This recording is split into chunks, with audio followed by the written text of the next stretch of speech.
The Draft Network's Carmen Vitali joins me to talk about retirement, life after the NFL, and her expectations for the Tampa Bay Buccaneers in 2022. All of that right now on the Locked On Bucs podcast. Let's go. You are Locked On Buccaneers, your daily Tampa Bay Buccaneers podcast, part of the Locked On Podcast Network, your team every day.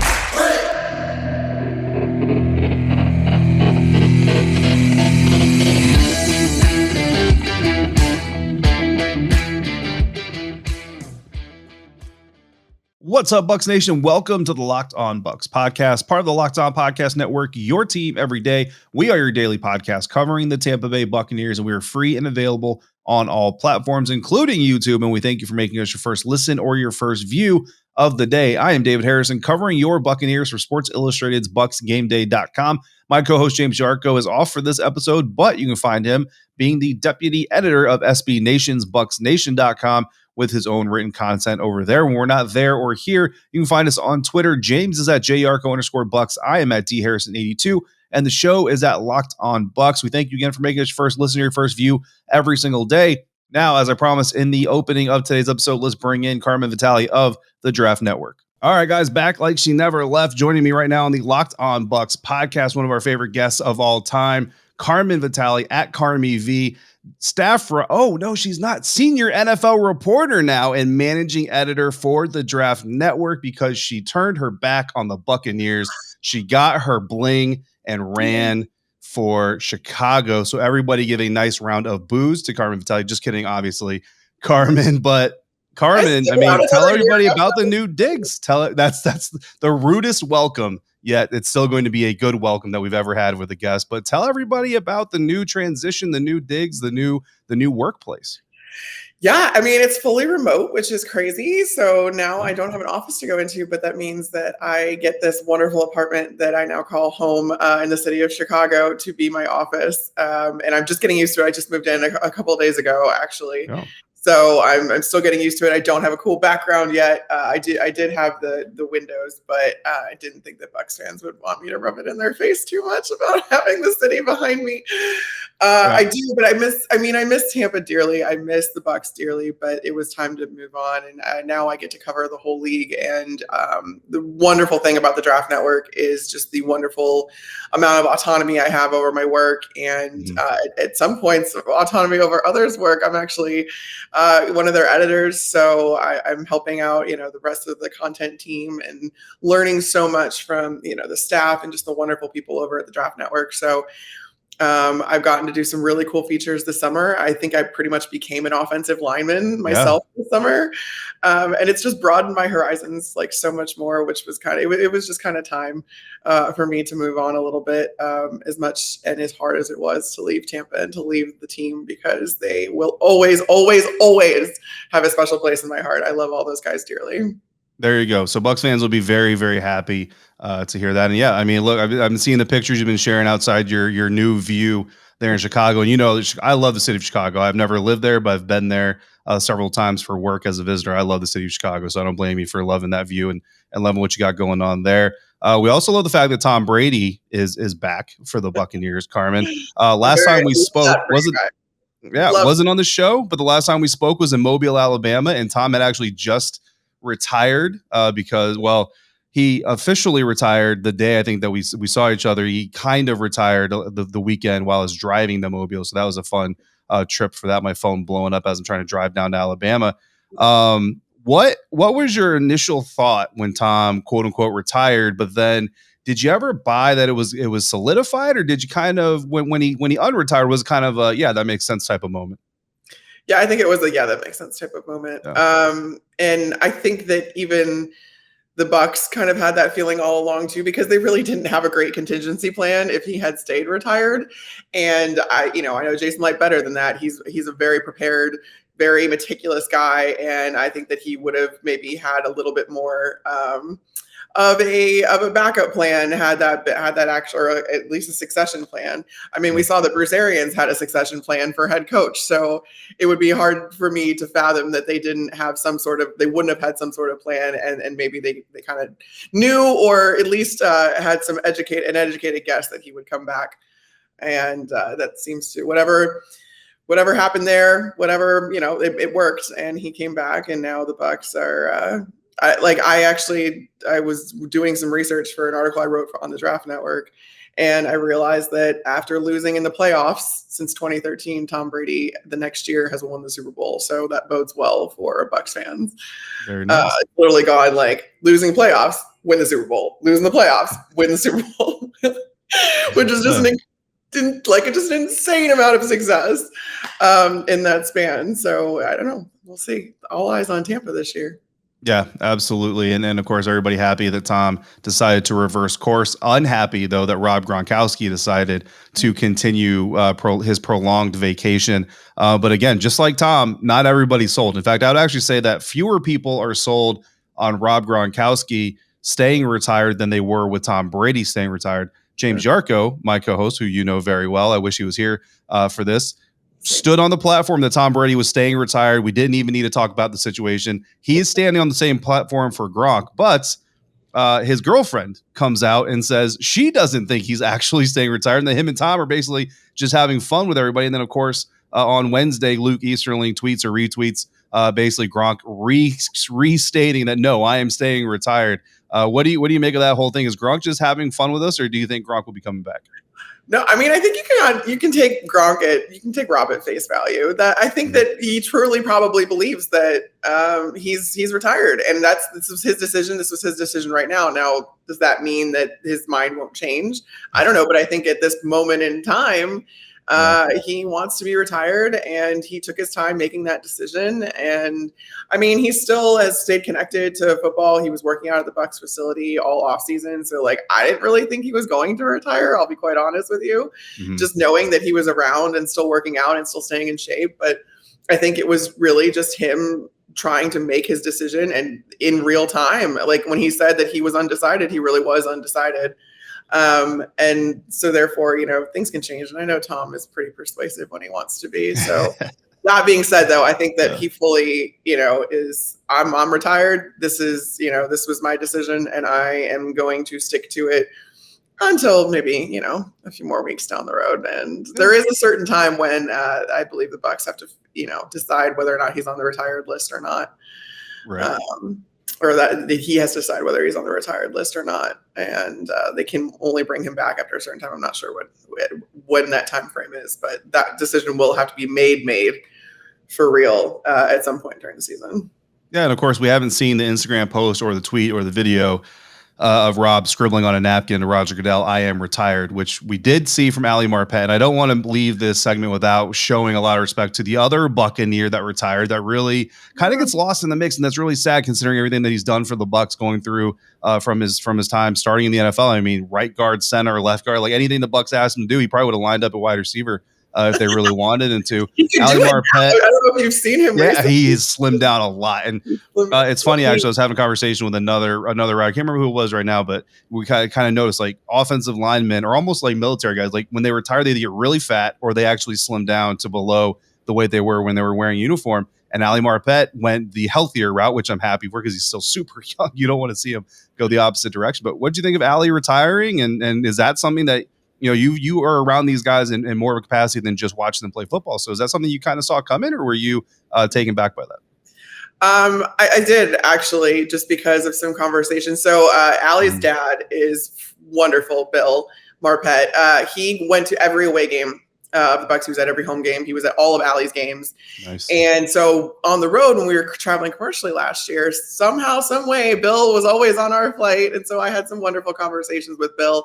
Now, Bill didn't tell me Ali was going to retire, but through the conversations that I had with Bill and then with Ali himself, it was like, he was in this because he wanted to get to a certain level and he wanted to make the best of his situation. But, the health was a huge concern for him. He knew that he wanted a life outside of football and a good life after he was done. So it was that Pro Bowl. I think the Pro Bowl was the cherry on top. That was the last thing that Ali really wanted. Yeah. And he got it. And so it was kind of like, well, what else is there to do at this point? He's got the Super Bowl. He now has the Pro Bowl. He had a wonderful career, got granted, multiple contracts.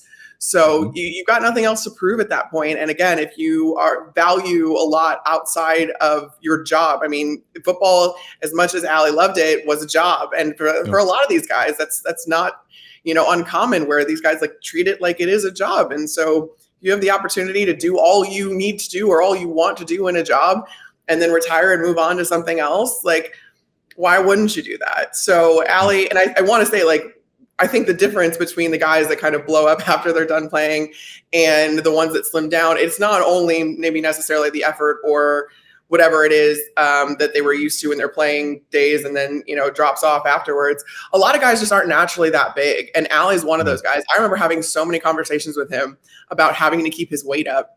And I mean, this guy was like waking up in the middle of the night to eat another meal. He was eating peanut butter sandwiches like right before bed. Like, he had to do so much to stay at that weight. And that's the reality for a lot of these guys. So even, when they're done playing, it's kind of, the weight kind of drops off almost instantaneously because you now no longer have to feed the beast, essentially. Yeah. I know A.Q. Shipley was kind of the same way. In a lot of ways, he dropped a lot of weight kind of instantly when he realized, the neck injury was going to sideline him, end his career, essentially. Right. So he dropped 30, 40 pounds. I think he told me, like, within a few weeks. And I was like, wow, like, this is cool. So easy for you guys, isn't it? But it's just because his playing weight was not his natural weight. And these guys' playing weights there's very few of them that's their natural weight, or it's easy for them to stay at that weight. So it's an incredible, I spent a lot of time with a lot of offensive linemen this summer. And it's just an incredible position, and it's an incredible there's an incredible amount of work and preparation that goes into that position that I don't think gets enough love. So I've made it my mission to make sure that they do. But I wish Ali all the best, and I'm so happy and so proud of him. I think I texted him that right afterwards. Just how proud I was, and that he's just gets to move on, and he's engaged to his girlfriend, who's Megan, who's wonderful. She's awesome, and they're just such a cute couple. And Ali's been still doing a lot of stuff in the Tampa Bay community. He showed up for Cup for a Cure. He told me that too. He's like, I'm going to still be around. I still want to be involved in the Tampa community that's given so much to me. This is home for me now. So he's just a wonderful guy, and I can't say enough about him. I know that was really long-winded, but he's great. Oh, it's all great though. That was the whole point. Like, I didn't want to get out of this retirement conversation and not talk about Ali. He certainly deserves his moment. The least we could do is give him a few minutes on this show to appreciate everything that he's done for the Tampa Bay Buccaneers. But we're not done talking offensive lineman, Carmen. We're going to talk about more of that and some of your recent travels here coming up next on the Locked On Bucs podcast. And we're going to continue our conversation with Carmen thanks to our friends over at Built Bars with a new Built Puff flavor, s'mores. And I'll tell you what, guys, we got a little bit of a preview package in the mail ourselves. It is delicious. You're not going to want to miss it. All Built Bars, of course, are made with collagen protein, which your body absorbs more efficiently, and it provides tons of health benefits. So you can eat something that tastes good, but is also good for you. And the best part about Built Puffs, of course, they taste amazing, but you can enjoy them guilt-free because they're actually good for you. They're the perfect treat, whether you've got a craving, you need to satisfy your sweet tooth, or you're just looking for a healthy snack. So check out the new s'mores Built Puffs and all the Built Puffs and all the Built Bars over at Built.com. When you place your order, use the promo code LOCK15 to get 15% off of that order. Again, that's promo code LOCK15 at Built.com. Thanks again for making the Locked On Bucs podcast your first listen or view every single day. Which NFL stars move the betting lines the most? Going on right now, Locked On gives you the 50 most valuable players in the National Football League from the odds makers at BetOnline. Going on right now, it's on the Locked On NFL channel, wherever you get your podcast, or on YouTube. So make sure you check that out. And we continue our conversation right now with Carmen Vitali of the Draft Network. All right, guys, back again with Carmen Vitali, senior NFL reporter and managing editor for the Draft Network on Twitter. If you're not already following her at Carmi V. And Carmen, we talked about Ali Marpet, transitioned right into the offensive line. You mentioned it already kind of in the opening of the show. You are basically you could probably become the next great left guard for the Tampa Bay Buccaneers if you want to. I got the physique, right? Yeah, if you need to build up a little bit, Ali can hook you up with some 2 o'clock in the morning. I don't know, like stuffed chickens, or I don't know what he ate for those meals. There you go. I'm sure he can help you out. But let's start. I mean, I did start with Arizona. If I'm trying to track here, I think that's where I remember from your social media feeds that whole experience starting. Is that accurate? Yeah, no, that was the first I had like a 4-leg trip. Some of it was for, just for fun. And then a lot of it was for work. And the first thing was AQ Shipley, who I mentioned before, he's training Robert Hainsey out in Arizona where AQ lives. AQ has decided not to be a coach anymore. He is not on the Bucs staff anymore. And he kind of quietly went about his way. He just decided he's got 3 kids under the age of 4. He's like, I want to be around for that. I don't want to pull the hours that these coaches do, at least not right now. So that being said, there's still a football itch that needs to be scratched. So he has actually been training Robert Hainsey, given that Hainsey is now going to be in the mix for that left guard spot at the Bucs. And initially last year, there was the thought of moving Hainsey to center after he was a tackle at Notre Dame. And he worked almost exclusively with AQ all last season at practice. I mean, AQ was almost like his personal coach. And the two got to know each other really well. So then this offseason, Robert, before OTAs, he went out to Arizona for a month. And then literally as soon as the OTAs, as minicamp wrapped up, he was back out to Arizona, stayed there till July 15th, did not take a vacation. And I was very, very lucky to be able to sit in on a couple of days of their training. And get kind of put through the ringer by AQ. And again, it just gives you just an entirely new appreciation for the athletes that these guys are and the work that they put in. I mean, Robert is really, really gunning for becoming as good of an offensive lineman as he can and really honing those interior positions, because that's not something he did in college. So the feature is actually coming out on Friday on the Draft Network. And you're going to get to see some really funny stuff. Me trying to do, like, I think I probably did a third of the workout that Robert did, that I watched Robert do. And I was dying and my hamstrings were tight and sore for about a week and a half. So thank you. Really appreciate you. Look, just being in that stance alone for as much as they are and coming out of it and staying, keeping that center of gravity low. I mean, I'm no offensive line expert myself, but I mean, just the physical toll like that takes is difficult. And Robert Hainsey, one of our linemen to watch for training camp, as identified by James. So I'd be happy to hear all that. But also saw you sharing a video, I think on Twitter, of Ryan Jensen holding court. I think that's how you put it, was holding court with some legends of the game, even hearing what Big Red had to say. What was that experience like, and what was that event all about? Yeah, that was at O-Line Masterminds in Frisco, Texas. Duke Manyweather and Lane Johnson started this offensive line summit, I think about 5 years ago. And Duke trains out of Frisco year round. Summer is super busy for him. He was also gracious enough to let me sit in on a couple of those training sessions before the seminar got started on that Friday, July 8th. But I was so excited because I knew that Ryan Jensen was there, Nick Leverett was there. As far as Bucs players, and I was so excited to see them. I literally jumped on Jensen, and it was just so nice to see him. But then, I mean, getting to know him and in a vacuum, essentially in Tampa, like, yes, of course, he's a great player, and he's the anchor of that offensive line. He's the leader of that offensive line, the tone setter, all of those wonderful things. But you really don't get an appreciation for how respected he is league wide until you go to something like this. And he addressed the group multiple times. He was one of the speakers.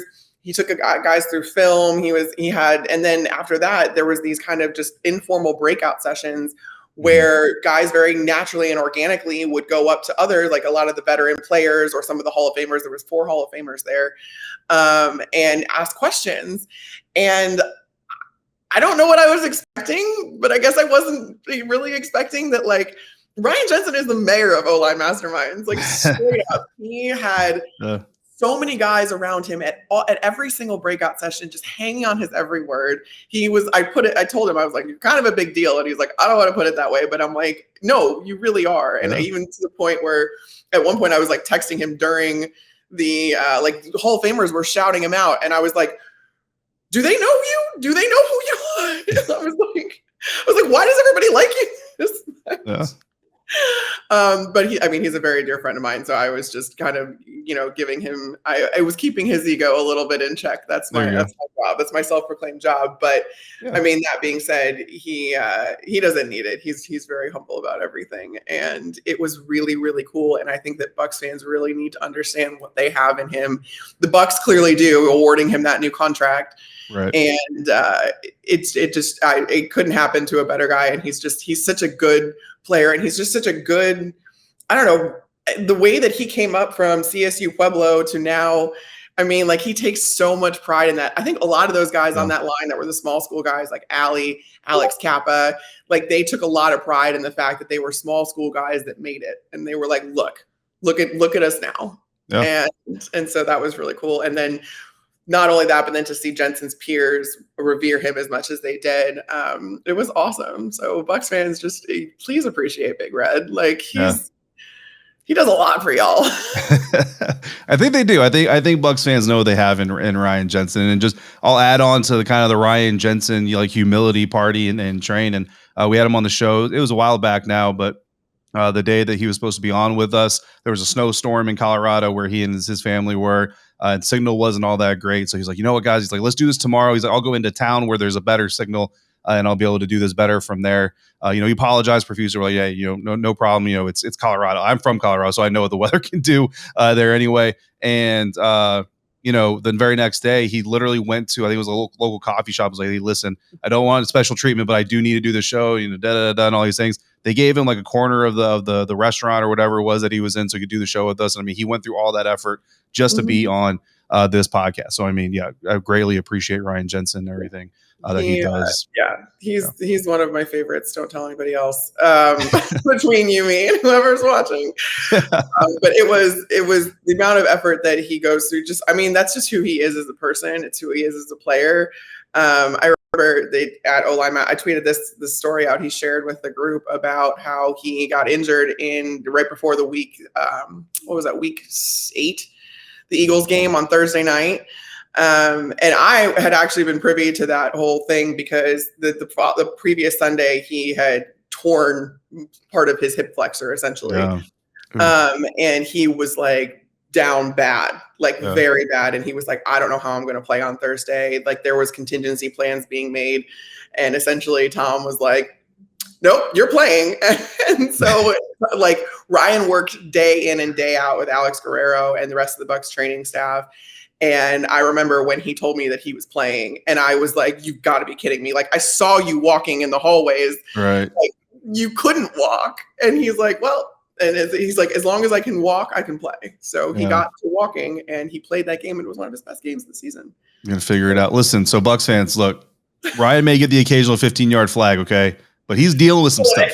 He's dealing with some stuff. Let the man have an outburst every once in a while. So great stuff, Carmen. We're going to get back to, well, we're already talking Bucs, but I mean, we're going to get back to very, very in-depth Bucs specific stuff here in our final segment, joined by Carmen Vitali, senior NFL reporter and managing editor for the Draft Network. All right, guys, last stretch here with Carmen before we let her be free to go enjoy her hometown of Chicago before it becomes too cold and too windy in the Windy City to really enjoy. I know you love Chicago, but it's harsh there sometimes, Carmen. What's not harsh is the expectations placed on the Tampa Bay Buccaneers in 2022, right? A Super Bowl favorite. Basically, it's Rams or Bucs, and then whoever the Rams or Bucs are going to beat from the AFC in Super Bowl 57. That's kind of the expectation here. Unfortunately for you, the Chicago Bears are kind of an outlier in that whole conversation. No, it's fine. I'm realistic. Okay, I get it. I'm realistic. Yeah, always. But covering the whole league now from the perch that you are high above the city of Chicago, what are your expectations for the Tampa Bay Buccaneers, especially given, Ndamukong Suh is gone. You got some replacements there. Akeem Hicks, very well.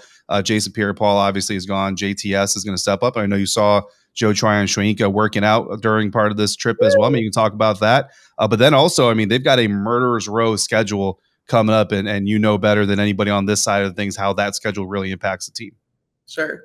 Yeah. It is. I did write a little bit about it for the Draft Network a few weeks ago. And it's kind of a Super Bowl or bust, right? You've got Tom Brady back for what could be his last season for real.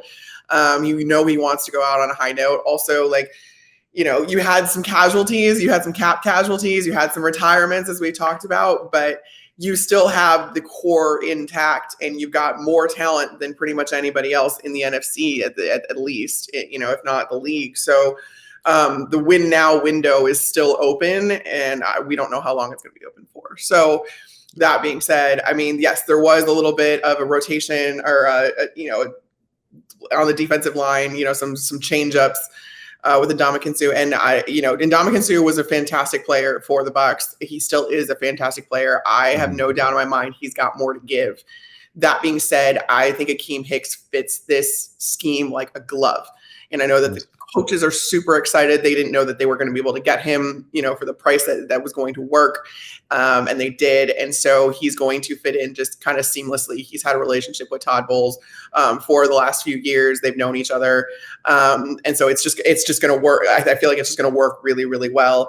And then you said it with Joe Tryon. He was another one that I wasn't expecting. So I went out there for O-line Masterminds. Yeah. Had never seen the training facility before, didn't really realize how much of a hotbed Dallas is for NFL trainers to kind of work out of. And so I was just minding my own business. I was in one of the training sessions with Duke. I think I was like, it was the Teron Armstead was in there. Half the Saints O-line was in there. And I was Mekhi Becton. I'm watching these guys. And out of the corner of my eye, I see this guy, and I'm like across the whole field. And I was like, oh, that kind of looks like Joe. And then I got a little bit closer as I walked over, and I was like, oh my gosh, that is Joe. And so I ran up to him, and it was so happy. I was so happy to see him. But then, of course, like I was supposed to be watching these O-linemen, and I started watching Joe, and I was just like, oh my God, like he looks, and granted, I know it's just drills, it's whatever, but he was working with a pass rush specialist in Dallas. And, he was out there for training for, I think, a week and a half, 2 weeks. And he just looked, his burst, his bend, his speed, his power, like everything. And I had already written about how he was going to be a breakout player for the Bucs this year. And he even said it to me. He was like, I mean, I have to make you look good, right? And I was like, yes, you do. If for no other reason, Joe, you have to go make that's it. That's all it is. Just vindicate what Carmen wrote on the Draft Network. That's the only reason he's out there working. You already called the shot. And I was like, I did, because I mean, and I fully believe in him opposite Shaq Barrett. And again, that interior is going to help those guys get those one-on-one matchups on the outside. And I think that there really won't be a drop off at all from JPP, and might be a little bit. I mean, what JPP was playing through last year was unfathomable for most people. So I think that you're going to really kind of weirdly get an upgrade, not because JPP is not that player anymore, but just because of what he was working himself through all last season. And now you're going to have a fully healthy Joe Tryon-Shoyinka, who is just, again, like such a good talent and raw talent. And now he's working on all of the little things that are going to make him elite. And I can't wait to see that. 100%. Nice. What's your sack prediction? Putting you on the spot. What's your sack prediction for JTS? Yeah. I called it already. I said 10. I said, like all overall. Cause I'm like, for Joe, I already called double-digit sacks for Joe. Okay. I'm like, okay. Nice. 51. Okay. Let's go 51. Some Barrett Ruud energy. I don't know. That's before your time with the Bucs. I don't know how deep your history with the Bucs went. Let's talk about the roster, though. I mean, so not all the starters came back, right? Obviously, there's some players that are missing, which opens the door to maybe some surprises on cut days and the final initial 53-man roster. What do you have any bubble surprises you're anticipating here for the Buccaneers this season? Yeah, it's going to be hard. That offensive line, that left guard spot is really going to be something to watch. Yeah. And you've got Stinney, you've got Robert Hainsey, but then you drafted Luke Gadecki, and I know they really, really like him. So the thought was drafting him that he is going to be a starter for them, whether that's this year or next, we don't know. But that being said, I'm biased after seeing the work that Hainsey put in. I'm like, he's going to be a formidable challenger. That being said, I think that the secondary is going to be something to watch too, that kind of that safety rotation. You've got Logan Ryan now, and like, I just think that there's going to be some very interesting looks that you're going to see, because Logan is kind of one of those guys that can play all over the back end. Yeah. And I think you're going to get really creative. So I don't know that I know of any surprises necessarily, but I think that you're going to see some different things this year. Yeah. And I am excited for them. Absolutely. Yeah. James and I are doing our 53-man projection early next week before training camp actually gets started. And I mean, I'm going through the list. I'm like, I don't know that. I mean, there's maybe one or two, like Jalen Darden maybe is a surprise that could happen, but honestly, it could also not happen. I feel like there's new faces, but you still kind of know what you have with this Buccaneers roster, Carmen. One thing we don't know, we know a little bit. We don't know a lot, at least not publicly, is some of the things that you couldn't say when you worked for the Tampa Bay Buccaneers. But now we don't have that problem. So look, it does. I told James I was going to ask you this, and he's like, oh, she's not going to let any dirt. I was like, look, it doesn't have to be negative. Like, just because I'm about to ask this question doesn't mean it has to be like, oh, you know who's probably going to get busted on a drug test someday. Like, it doesn't have to be anything like that. It could be. I mean, by all means. But what's something that you couldn't necessarily let out the bag as a Bucs employee that you can let out the bag now that you're working for the Draft Network? Oh my gosh, that's so difficult. Truly though, like this is something in itself. I probably was only able to report on about 5% of what I knew. Yeah. Just the revelations, like you said, I mean, you're really only allowed to report like 5% of the I business. think that's probably, I mean, it's not juicy about the team or anything, but yeah, I mean, that's kind of the best, they're like the secret about team reporters and stuff is that like, you're not allowed to say a lot. You're kind of told a lot of times what you need, what you can and can't write. You trade your autonomy essentially for the access that it gives you, and it does allow for some amazing, relationships and to get some amazing content that way. So I tried to use that access as best as I could to bring Bucs fans in to One Buck as much as possible, or Advent Health Training Center. There's another one for you. I hated calling it Advent Health Training Center. I will not do it. It's One Buck. Yeah. Agreed. I pitched a fit about that. I think we all did. We were like, no, I'm still calling it One Buck. But yeah, so I mean, there's something that you have to. I mean, there were things, even things that people probably don't think about. Like I got in trouble for tweeting about Chick-fil-A because we were PDQ. I wasn't allowed to even have opinions outside of sponsors that were for the team, and justifiably so, because you essentially are a representative of the team. You're an extension of the team. So it looks a little weird if you're pushing different chicken, I guess. Right. Yeah. No, I mean, hey, you're part of the brand and the brand represents this chicken. That's the only chicken we love because that's because they pay us to. They pay us to love it. And if you actually love it, listen, like people are going to hear a Built Bar ad in this episode. But I genuinely do enjoy Built. I have a Built Bar every morning before I go to work because it gives me a nice little jolt of energy. That's the wonderful thing now is like I can do, deals with certain brands or partnerships or whatever with things that I actually love. So I literally just started a partnership with a Pilates gym here in Chicago because I love Pilates, and it was a very natural kind of partnership and stuff like that. So you get to know my real opinions on things now. And I know people are grappling with the whole Bears thing. I will say, and I want to make sure that this is still clear, because I would be asked about people that knew me, when the Bears came to play or when the Bucs played the Bears, like who were you actually rooting for? Right. I've asked you that. Yeah. Off the air, obviously, but I've asked you that question. Yes, I've said Bucs every time. Right. I meant Bucs every time. And I still it might change now in a head to head, but I was so invested in that team. And I mean, quite frankly, they signed my checks. My job was easier when the team won. Absolutely. So I wholeheartely threw myself into the Bucs. I hope that the Bucs fans understand that like there's not a lot that can pull me away from the Bears fan that I have grown up as. And so it takes a lot, and the Bucs did that, and the Bucs will continue to do that because absolutely. I mean, how many times have you been on the Locked On Bears podcast? Once. Well, and you've been on Locked On Bucs. Well, see, now I just look bad because you've been on Locked On Bucs. And now I joined the Bears as a TDN person. So we'll get you on again before Lauren gets you back. How about that? We'll make sure that happens. But Carmen, I mean, we're running long here. I'm going to get in trouble from my boss, Ross Jackson, host of the Locked On Saints podcast. So who cares about that anyway? But Ross likes me, right? We like Ross. We just don't like his show because it's about the Saints. I still hate the first NFL host at 10,000 subs on YouTube, whatever that's supposed to mean. But speaking of partnerships and new partnerships, you have a new podcast that you're going to be appearing on every Tuesday. Let's plug that before we get out of here. Yes, it's a sick podcast with Adam Rank. It's NFL Network's Adam Rank. He is a long-suffering Bears fan, just like myself.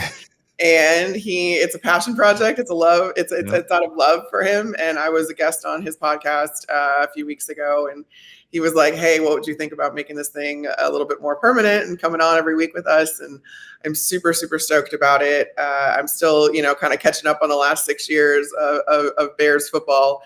So bear with me. Pun intended.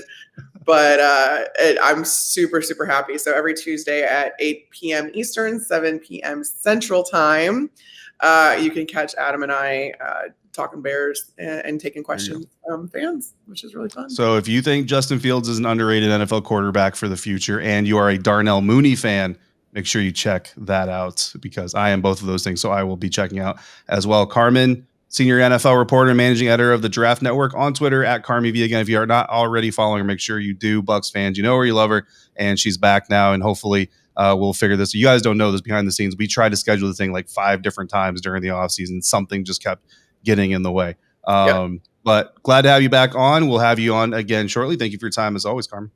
Thanks for having me. Thanks one more time to Carmen Vitali of the Draft Network. Make sure you're checking out everything that she's doing over there, and all around, honestly. Her influence is expanding as we speak. We thank you again for making the Locked On Bucs podcast your first listen or your first view of the day. For your second listen or your second view of the day, check out the Locked On NFL podcast. Our national NFL experts and insiders keep fans dialed in with the biggest stories and the latest news from around the league, because an offseason doesn't equal a break in the action. And every once in a while you might see or hear myself as a guest host on that very national show. James and I will be back tomorrow wrapping up our roster position group previews, who we're looking to see at training camp when that gets started, guys, next week. Football is right around the corner. If you've got anything that you want to add or discuss here on the show, please don't hesitate to reach out to us on email. You can hit us up at lockedonbucspodcast@gmail.com, or call in and be a part of the show by dialing 813-444-5841. For James Yarcho, I'm David Harrison. Until we speak again, make sure you're checking out everything we're writing over at bucsnation.com and at bucsgameday.com. And hit us up on Twitter. I'm at dharrison82, James at jyarcho_Bucs, and of course the show at Locked On Bucs. If you're out and about, please be safe, be kind to one another, wash your hands, fire the cannons, and thank you for joining me right here at Locked On Bucs.